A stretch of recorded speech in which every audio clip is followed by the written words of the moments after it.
I welcome you to this session of ISO 45001 2018, and today we are going to talk about clause number 8, operation, and under this clause 8.1, operational planning and control, and under this the subclause 8.1.1, general. So today we are going to discuss clause 8.1.1, general. Now, as usual, first of all, I'll read out the requirement to you as given in the standard. Clause 8.1.1, general.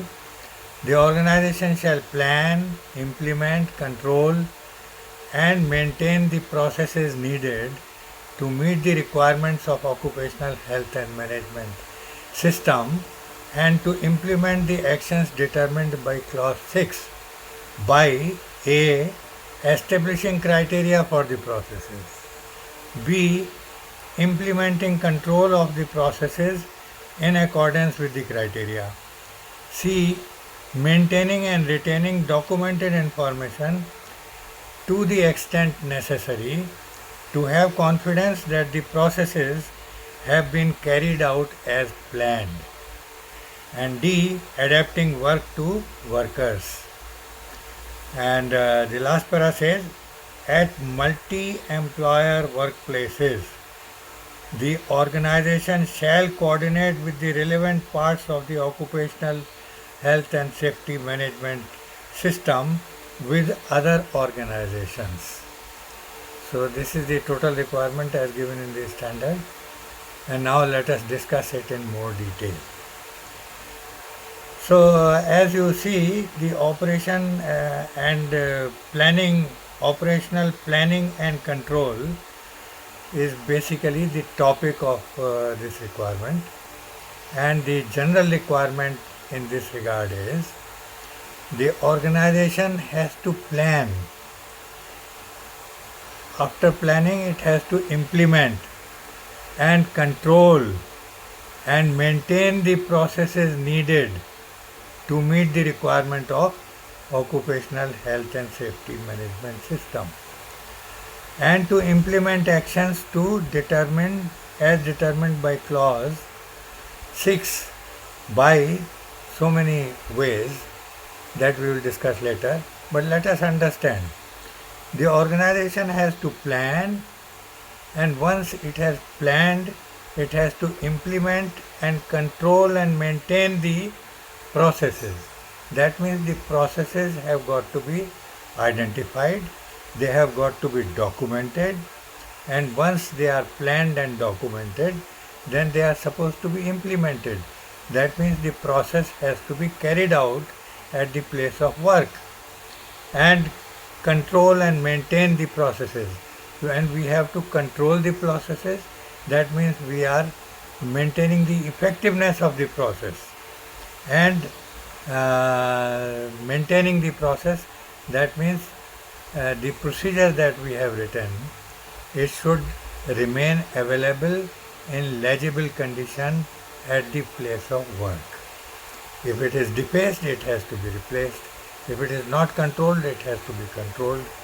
So a controlled document has got to be provided with respect to the various processes, and the processes accordingly have got to be controlled according to the procedure written and approved and issued by the organization as a controlled document. Now we have to implement the actions determined in clause 6. How? By A. Establishing criteria for the processes. That means, what is the criteria for the process? What are we supposed to achieve? What is the input and the output? So the criteria for the processes has got to be clearly defined.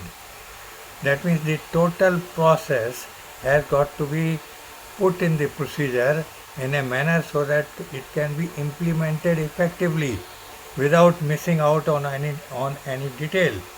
So establishing the criteria for the processes, this is the very first step. Second is implementing control of processes in accordance with the criteria. So we are supposed to implement control of the processes. That means the processes have got to be carried out, they have got to be controlled according to the procedure written for that particular process. And we have to implement the various controls which are detailed out in the procedure in accordance with the criteria. So the criteria has got to be well defined in the procedure. That means how we have to carry out the process, what control methods are to be exercised, what measurements are to be taken, all that, what material is to be used, the specification of the material, the quality control aspects of the process, all that has to be taken into account. So we have to implement the control of processes in accordance with the criteria established by us and put in the procedure.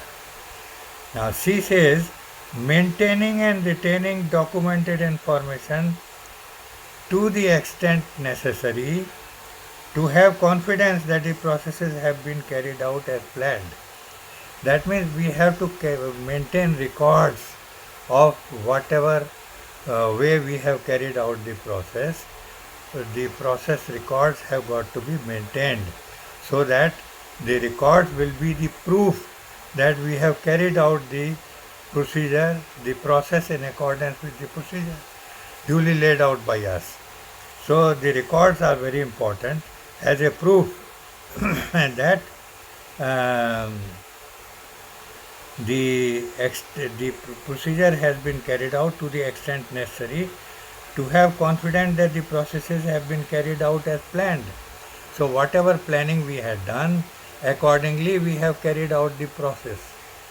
So as a proof of that, we have to maintain the records of the process carried out, and various data and other things have to be maintained as a record to show that the process was carried out exactly in accordance with the procedure which was laid out for that particular process. So this is with regard to maintaining the records. Documented information here pertains to the records. And adopting work to workers. That's very important. You see, every time the work is carried out by the worker, we have to see whether it is in accordance and whether it is facilitating and helping the worker in carrying out that particular process or not. If any changes are required, then we have to carry out those changes so that the work is adapted according to the requirement of the worker. So we have to see what difficulties the worker is facing while carrying out the process, and if there are any problems, then accordingly we have to carry out the amendment of the procedure, and the work has to be adapted to the need of the workers so that the workers feel at ease and they are able to carry out the process as required in the procedure. So, but if the worker is not feeling at home, the worker is feeling difficulty somewhere, then we have to listen to the worker and carry out whatever changes are necessary so that the work is adapted according to the requirement of the worker. I hope this requirement is clear to you. And last paragraph says that a multi-employer workplace, that means at a single workplace there are several employers who are providing support for a particular process, then the organization has to coordinate the relevant parts of the occupational health and management system with the other organizations. So this coordination has to be carried out by the organization so that the entire process is carried out by the various agencies as written in the procedure, and all aspects of the occupational health and safety are taken care. So this is all in this particular class. I hope you have understood the requirement fully and completely. But if there is anything which is not clear to you, please give your comment below this video and I'll make things clear for you. And if you are liking my videos, please give me a thumbs up, give me a like, and also share my videos with your friends and colleagues. I'll feel very happy if you do so.